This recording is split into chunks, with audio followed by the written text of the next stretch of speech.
சவுக்கு சங்கர் தேனியில வந்து அவரோட கார்ல கஞ்சா பறிமுதல் பண்ணிருக்காங்க அப்படிங்கும்போது அவர் சென்னையிலிருந்து கஞ்சாவை எடுத்துட்டு போனாரா அல்லது தேனியில அப்படியில் எங்காவது போய் வாங்கினாரா? 400 கிராம் சம்திங் வச்சிருந்தாரு அப்படிங்கிறாங்க. தமிழ்நாட்டுக்குள்ள எங்கேயோ ஒரு இடத்துல உற்பத்தி ஆயிருக்கும். சென்னையிலிருந்து சவுக்கு சங்கர் கஞ்சாவை எடுத்துட்டு வந்திருந்தாங்கன்னா சென்னை போலீஸ் என்ன பண்ணாங்க அப்படிங்கிற ஒரு கொஸ்டின் வருது. சவுக்கு சங்கர் அவர்களுக்கு வந்து எங்க இருந்து கஞ்சா கிடைச்சிருக்கு அப்படின்றது போலீசாரால கண்டுபிடிக்க முடியும் நினைக்கிறீங்களா? போலீஸ் நினைச்சாங்கன்னா கண்டுபிடிக்க முடியும், ஆனா போலீஸ் அதை செய்ய மாட்டாங்க. தமிழ்நாட்டு எல்லைக்குள்ள வந்து நுழையும் போதே வந்து கண்டிப்பா செக் பண்ணிட்டு தான் போலீஸ் வந்து உள்ள ஆமா, விடுவாங்க. வெளிமாநிலங்கள்ல இருந்து வந்துச்சு அனுமதியோட தான் வந்து அந்த கஞ்சா வந்து கடத்துறாங்க. வெளிமாநிலங்கள்ல இருந்து கஞ்சா வந்துச்சுன்னு நம்ம சொல்லவே முடியாது. தமிழ்நாட்டுல தான் இந்த கஞ்சா விளைஞ்சிருக்கு அப்படிங்கிறது வலுவான என்னோட சந்தேகமா இருக்கு. கஞ்சா விளைஞ்சதை கண்டுபிடிக்க தவறுனா அரசு மெத்தன போக்குகளுக்கு எந்த ஒரு போதைப் பொருளா இருந்தாலும் போலீஸுக்கு தெரியாம யாரும் அந்த குற்றங்களை செய்ய முடியாது. தமிழ்நாட்டுக்குள்ளேயே பண்றாங்க அப்படின்னா அது எதனால வந்து கவர்மெண்டாலேயோ இல்ல காவல்துறையினாலேயோ வந்து தடுக்க முடியல அப்படின்னு நினைக்கிறேன்.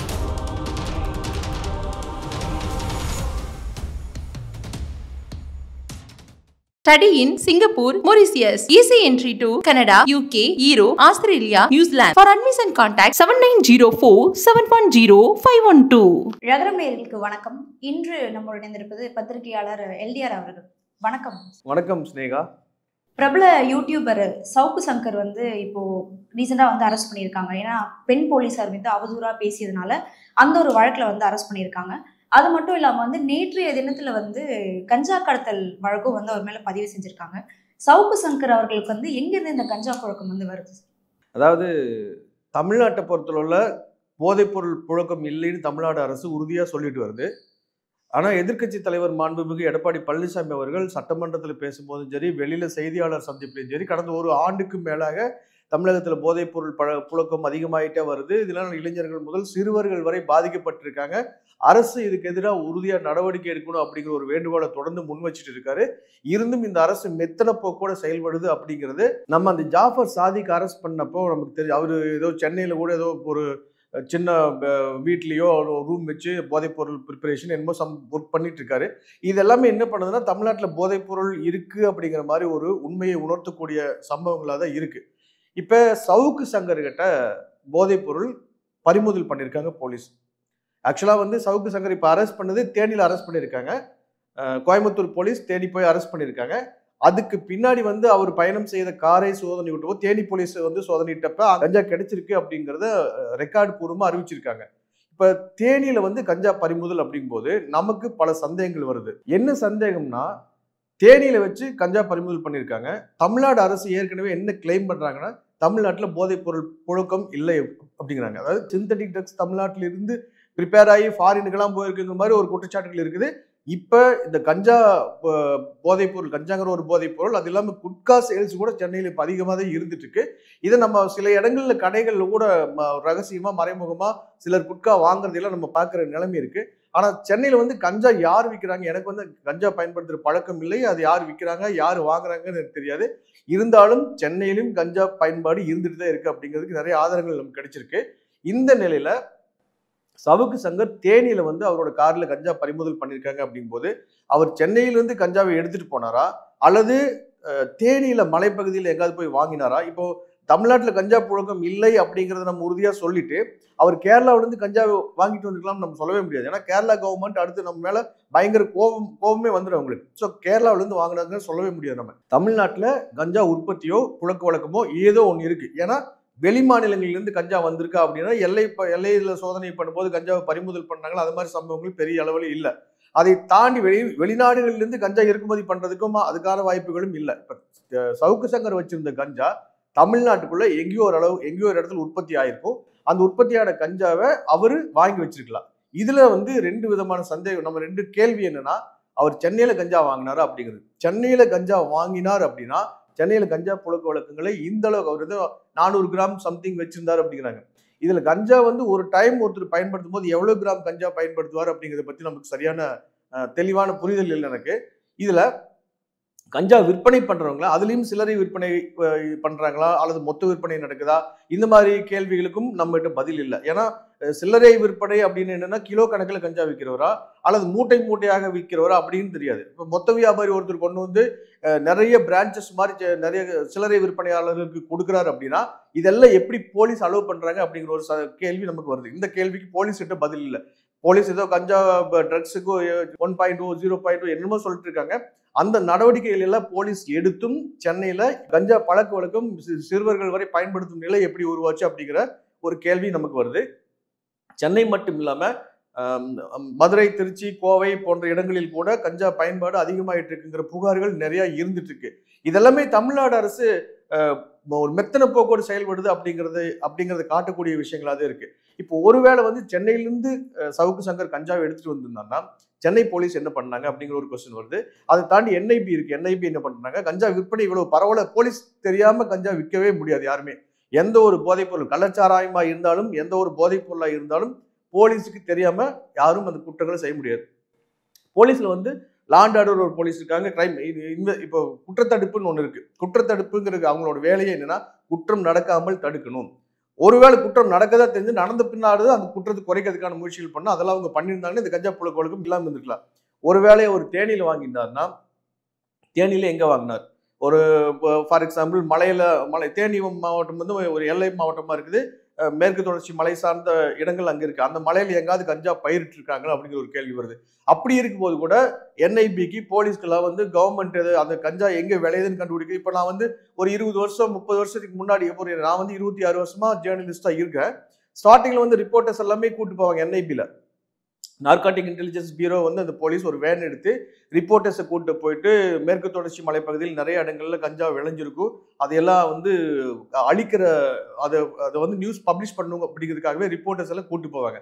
இப்போ NIB என்ன பண்ணிட்டு இருக்காங்க, லா அண்ட் ஆர்டர் போலீஸ் என்ன பண்ணிட்டு இருக்காங்க? இது ரெண்டு கேள்விக்கும் பதில் இல்லை.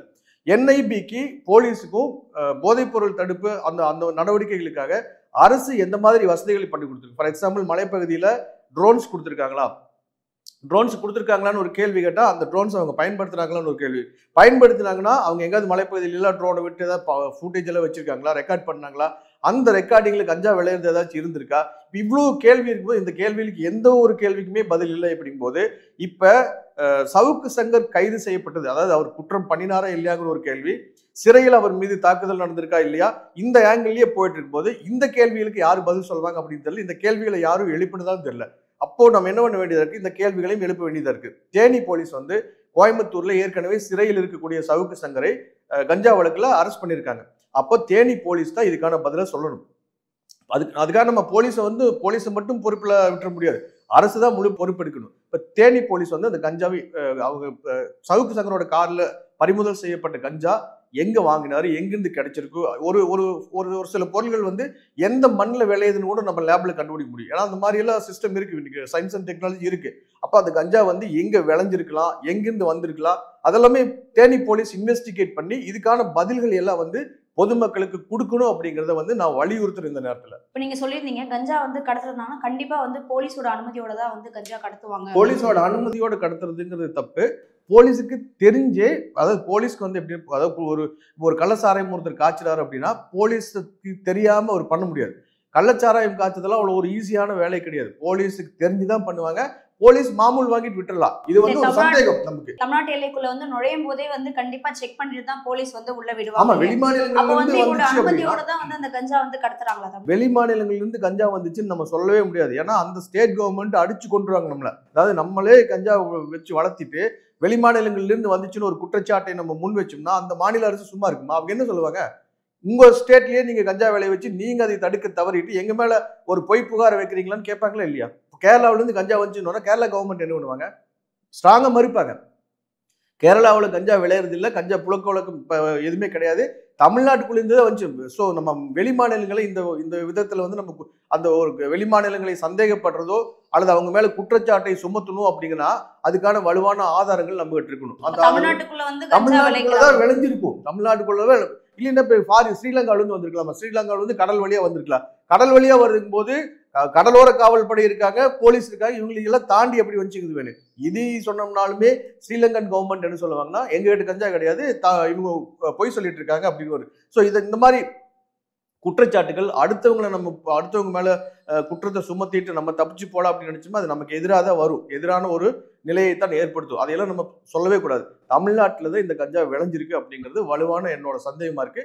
கஞ்சா விளைஞ்சதை கண்டுபிடிக்க தவறுனா அரசு ஒரு மெத்தன போக்கு இருக்குது. அதாவது அரசு வந்து போதைப் பொருள்ங்கிறது மிக பயங்கரமான ரொம்ப ஆபத்தை ஏற்படுத்தக்கூடிய ஒரு பிரச்சனையா இருந்தாலும் அரசு வந்து அதுல ஒரு நடவடிக்கையும் எடுக்கல அப்படிங்கிற ஒரு ஒரு குற்றச்சாட்டை நான் இப்ப முன்வைக்கிறேன். இப்போ இந்த கஞ்சா புழக்கமா இருக்கட்டும் இல்ல கஞ்சா கடத்தலா இருக்கட்டும், தமிழ்நாட்டுக்குள்ளேயே பண்றாங்க அப்படின்னா அது எதனால வந்து கவர்மெண்டாலேயோ இல்ல காவல்துறையினாலேயோ வந்து தடுக்க முடியல அப்படின்னு நினைக்கிறீங்க? இந்த கேள்விதான் நானும் கேட்டுட்டு இருக்கேன், எல்லாருமே கேட்டிருக்காங்க. இது அப்ப அதிமுக அரசு வந்து பதவியில் இருந்தப்ப இந்த அளவுக்கு போதைப் பொருள் நடமாட்டம் இல்லை. ஏன்னா அவங்க வந்து உறுதியான நடவடிக்கைகளை எடுத்தாங்க. இப்ப திமுக ஆட்சிக்கு வந்த பின்னாடியே சட்டம் ஒழுங்கு பிரச்சனையும் ஏற்பட்டிருக்கு. இப்ப பாத்தீங்கன்னா ஒரு திருநெல்வேலியில காங்கிரஸ் கட்சியை சேர்ந்த ஒரு முக்கிய பிரமுகர், அவருக்கே வந்து அவர் கொலை பண்ணிடுவாங்கன்ட்டு முன்னாடி ஒரு வாரத்துக்கு முன்னாடியே தெரியுது. அப்ப அவர் எத்தனை பேர்கிட்ட அதை சொல்லியிருப்பாரு. இப்போ உளவுத்துறை என்ன பண்ணுது? உளவுத்துறை வந்து இந்த மாதிரி ஒரு முக்கியமான ஒரு நபருக்கு ஒரு கொலை மிரட்டல் வந்திருக்கு, அவர் கொலை செய்யப்படுவார் அப்படின்னா இதை கண்டுபிடிக்க தவறிய உளவுத்துறை, அது உளவுத்துறை மேல தவறுதான். ஸோ திமுக ஆட்சிக்கு வந்தாவே சட்டம் ஒழுங்கு பாதிக்கும் அப்படிங்கிறது ஒரு பொதுவான பார்வையை மக்கள்கிட்ட இருக்கும்போது அந்த பார்வையை உறுதி செய்யக்கூடிய வகையில தான் சாதாரண நடைமுறைகள் இருந்துட்டு இருக்கு அப்படிங்கறத நான் இப்போ தெளிவா வந்து எஸ்டாப்ளிஷ் பண்ண விரும்புறேன். இப்போ சவுக்கு சங்கர் அவர்களுக்கு வந்து எங்க இருந்து கஞ்சா கிடைச்சிருக்கு அப்படின்றது வந்து இதுக்கு அடுத்த கட்ட விசாரணைகளை வந்து போலீசாரால கண்டுபிடிக்க முடியும் நினைக்கிறீங்களா? போலீஸ் நினைச்சாங்கன்னா கண்டுபிடிக்க முடியும், ஆனா போலீஸ் அதை செய்ய மாட்டாங்க. ஏன் அப்படின்னா அவங்களோட நோக்கம் வந்து கஞ்சாவை யார் உற்பத்தி பண்றாங்க அவங்களை கண்டுபிடிச்சு தண்டிக்கணும், மாநிலத்துல கஞ்சா நடமாட்டத்தை குறைக்கணும் அப்படிங்கிற மாதிரி அக்கறையெல்லாம் அவங்களுக்கு இருக்கிற மாதிரி எனக்கு தெரியல. போலீஸா இருந்தாலும் சரி கவர்மெண்டா இருந்தாலும் சரி அந்த மாதிரி அக்கறை அவங்களுக்கு இருக்கிற மாதிரி நான் உணரல. நான் வந்து ஒரு தமிழ்நாட்டு இந்த மாநிலத்தோட ஒரு குடிமகனா எனக்கு ஒரு பாதுகாப்பான உணர்வு இல்லை. திமுக எப்போ ஆட்சிக்கு வந்ததோ அப்பவே வந்து அந்த பாதுகாப்பான உணர்வு நமக்கு கிடையாது. எந்த போதைப் பொருள்ல இருந்து எல்லா வகையான குற்றங்களும் எப்ப வேணாலும் நடக்கலாம் அப்படிங்கிற மாதிரி தான் இருக்குது. இப்போ கஸ்டோடியல் டெத்து நம்ம அந்த ஃபெலிக்ஸ் அந்த திருநெல்வேலியில் வந்து ஏடிஎம்கே பீரியட்ல ஒரு கஸ்டோடியல் டெத் நடந்தப்ப எவ்வளவு பரபரப்பான பிரச்சனையாச்சு. இப்ப திமுக ஆட்சி வந்த பின்னாடி கூட 10 நாள்லயோ 15 நாள்லயோ 4 கஸ்டோடியல் டெத் நடந்துக்கிறாங்க. ஸோ போலீஸ் இப்போ சவுக்கு சங்கரோட வழக்கறிஞர் அவரு கோயம்புத்தூர்ல நேற்று கொடுத்த பிரஸ் மீட்ல என்ன சொல்றாருன்னா, மேட்டுப்பாளையத்துல ஒரு சின்ன பையன் ஒரு 19 வயசு 20 வயசு பையனை வந்து போலீஸ் அப்படி டார்ச்சர் பண்ணி ரத்த காயங்களோட அல்லது வேற ஏதாவது பாதிப்போடு கொண்டு ஜட்ஜு முன்னாடி ஒரு மேஜிஸ்ட்ரேட் முன்னாடி நிறுத்தும் போது ஜுடிஷியல் மேஜிஸ்ட்ரேட் ரிமைண்டா பண்ண மாட்டேன்ட்டாரு அப்படிங்கிறாங்க. ஸோ இதெல்லாம் வந்து போலீஸ் வந்து பொதுமக்களுக்கு எதிரான தாக்குதல் அதுவும் அதிகமாயிட்டே போயிட்டு இருக்குது. போலீஸ் ஸ்டேஷனுக்கு வெளியே சட்டம் ஒழுங்கு பிரச்சனைகளும் அதிகமாயிட்டே போயிட்டு இருக்குது. எப்போ யாருக்கு எந்த பாதிப்பு வரும் அப்படிங்கிறது அது எல்லாருமே ஒரு அச்சத்தோட வாழ வேண்டிய ஒரு நிலையை திமுக அரசு ஏற்படுத்தி இருக்கு. இப்போ தமிழ்நாடு அரசு வந்து இந்த ஒரு கஞ்சா கடத்தல் வழக்குல வந்து என்ன பண்ணணும் அப்படின்னு நீங்க நினைக்கிறீங்க? நான் மறுபடியும் சொல்றது என்னமா, எல்லாருமே இப்ப வந்து சவுக்கு சங்கர் கைது செய்யப்பட்டது, அவரு குற்றம் பண்ணினாரா பண்ணலையா அப்படிங்கிற ஒரு கேள்வி கேட்டிருக்காங்க. சிறைக்குள் அவர் மீது தாக்குதல் நடந்ததுன்னு சொல்லிட்டு ஒரு குற்றச்சாட்டு எழுந்திருக்குது. சிறைத்துறை அதை மறுத்து இருக்குது. இதை மட்டுமே போக்கஸ் பண்ணிட்டு இருக்கும்போது இந்த கஞ்சா எங்கிருந்து வந்துச்சுங்கிறது கண்டுபிடிக்கிறதுலையும் தமிழ்நாடு அரசு போதுமான அக்கறையை காட்ட வேண்டும். தமிழ்நாட்டுக்குள் கஞ்சா அப்படிங்கிறது எங்கேயுமே விளையல அப்படிங்கறத உறுதிப்படுத்தணும். சென்னை உள்ளிட்ட பெருநகரங்கள் கோவை, மதுரை, திருச்சி மாதிரி பெருநகரங்கள் மட்டுமில்லாம கிராமங்களிலும் கஞ்சா இப்ப கிடைக்கிறதா புகார்கள் இருக்கு. இந்த ஒரு நிலையை மாற்றி தமிழ்நாட்டுல கஞ்சா யாரும் பயன்படுத்தல, எங்கேயும் கஞ்சா விளையல அப்படிங்கிற ஒரு நிலையை உருவாக்க திமுக அக்கறையோடு பொறுப்போடு திமுக அரசு செயல்பட வேண்டும் அப்படிங்கிற ஒரு கோரிக்கையை நான் இப்ப முன்வைக்கிறேன். நான் இவ்வளவு நேரம் வந்து சவுக்கு சங்கர் மீது பதிவு செய்யப்பட்ட கஞ்சா கடத்தல் வழக்கை பத்தி பல விவரங்களை வந்து பகிர்ந்து கொண்டதுக்கு ரொம்ப நன்றி. நன்றி ஸ்னேகா.